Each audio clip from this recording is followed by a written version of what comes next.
శ్రీ గురుభ్యో నమ. హరి ఓం. ఇప్పుడు మనం చూస్తున్నటువంటిది గోవిందేశ్వర మహాదేవన్. ఇది ఎలా వెళ్ళాలి అనేది చూద్దాం. మనం విశ్వనాథుణ్ణి దర్శనం చేసుకుని 4వ గేటుకి తిన్నంగా కాలభైరవుడు రూట్లో వచ్చేస్తే మనకి పోలీస్ స్టేషన్ దగ్గర దాటిన తర్వాత 2వ సందు గుర్తుపెట్టుకోండి. ఇప్పుడు నేను చూపిస్తున్నాను చూడండి. ఇలాగ కొంచెం తిన్నగా వెళ్ళాలి. తిన్నగా వెళ్ళి చూడండి, సందు మాత్రం మీరు బాగా గుర్తుపెట్టుకోవాలి.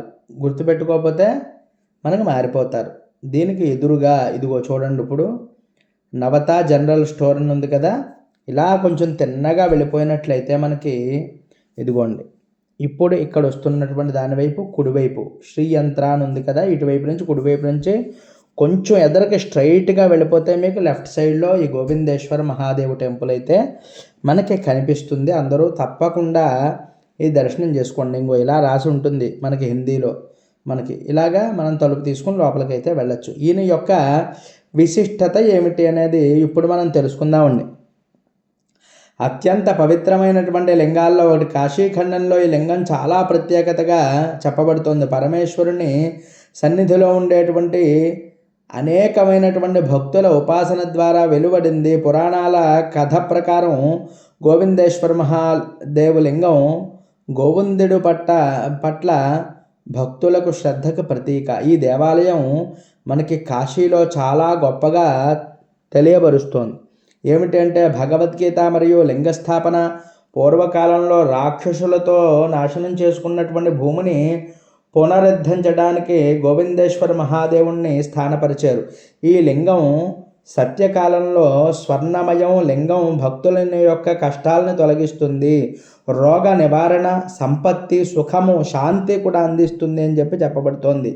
ఇది ఈ దేవాలయానికి వచ్చేటువంటి సమయంలో గంగాజలం తెచ్చుకోవాలి. ఎందుకంటే స్వామికి కాస్త గంగాజలం పోసి మరి ఈ యొక్క బిల్వదళాలు వేయడం వల్ల అనేకమైనటువంటి పాపాలన్నీ కూడా నశిస్తాయి అని చెప్పబడుతోంది. శివోత్తమ గోవిందేశ్వర లింగం పూజ్యోత్తమం గంగాతీర సంమితం భక్తజన హృదయ శాంతిదాయిని నమామ్యహం పరమేశ్వర పాదయుగ్మం కామేశ్వర గోవిందేశ్వర శరణ్య యశోభిర్విభూషిత లింగేశ్వర గంగాతీర శుభందురమాలిక భక్త సుఖద నిత్యం నమోస్తుతే.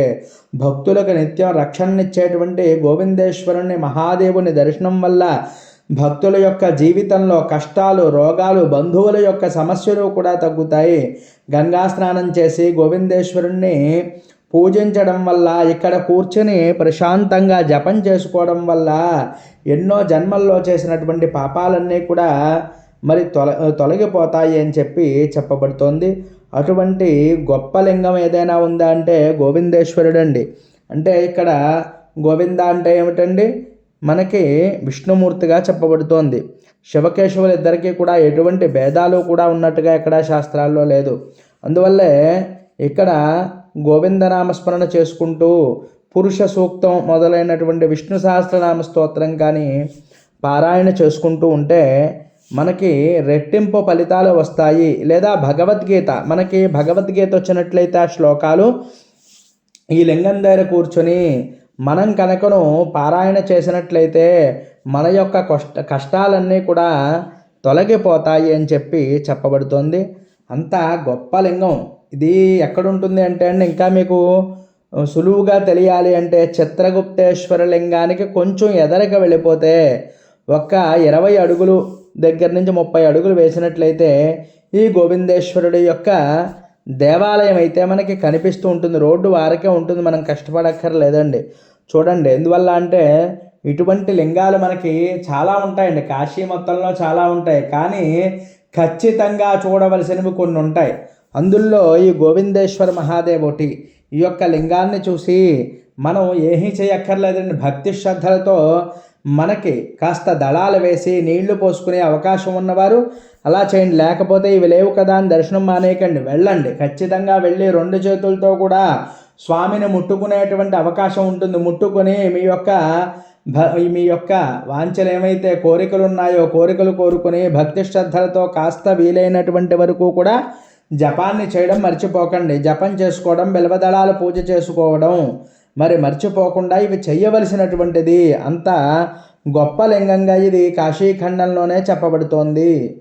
ఈ లింగాన్ని ఏకాదశికి కానీ ద్వాదశికి కానీ ఎవరైతే అర్చన చేసుకుంటారో, అలాగే దీన్ని ద్వాదశి రోజు కానీ ఏకాదశి రోజు కానీ దర్శనం చేసుకుంటారో వారికి రెట్టింపు ఫలితం వస్తుంది అని చెప్పి చెప్పబడుతోంది. ఎందువల్ల అంటే మనకి ఒక్కసారి దర్శనం చేసుకుంటే జీవితంలో కష్టాలు, రోగాలు మొదలైనటువంటి సమస్యలన్నీ కూడా తొలగిపోవడమే కాకుండా ఎన్నో జన్మల్లో చేసినటువంటి పాపమది కూడా పోతుంది అని చెప్పి చెప్పబడుతుంది. అటువంటి గొప్ప లింగం. దీన్ని శివరాత్రికి కూడా దర్శనం చేసుకోవడం లేదా మాస శివరాత్రికి విశేషమైనటువంటి అర్చన.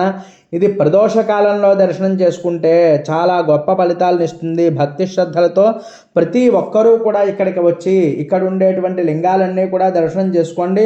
ఓం గోవిందేశ్వరాయ నమః, ఓం నమః శివాయ అంటూ తప్పకుండా జపాన్ని చేయడం మాత్రం మరువకండి.